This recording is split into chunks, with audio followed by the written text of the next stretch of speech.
Sa gitna ng patuloy ng kampanya kontra iligal na droga, isang hinihinalang drug pusher ang nadakip sa bypass operation kung saan nasamsam ang tinatayang 300,000 pisong halaga ng hinihinalang shabu.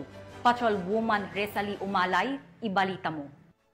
Ito ng mga tauhan ng Regional Police Drug Enforcement Unit 12, ang isang lalaki na tulak ng iligal na droga. Kinilala ang nadakip na si alias JM, 24 anyos, tinuturing na high-value individual at residente ng Barangay Lanao, Kidapawan City. Nasakote ang sospek sa ikinasang buy-bust operation sa Purok 5A, Barangay Balindog, Kidapawan City, Cotabato. Nakumpiska kay JM ang nasa 55.1 gramo ng hinihinalang shabu na may standard drug price na 374,680 pesos. Sa kabila ng matagumpay na operasyon, tinitiyak naman ang ating kapulisan na mas lalo pang paiigtingin ang kanilang kampanya kontra iligal na droga tungo sa kaayusan, kapayapaan at kaunlaran ng komunidad dahil dito sa bagong Pilipinas ang gusto na pulis, ligtas ka.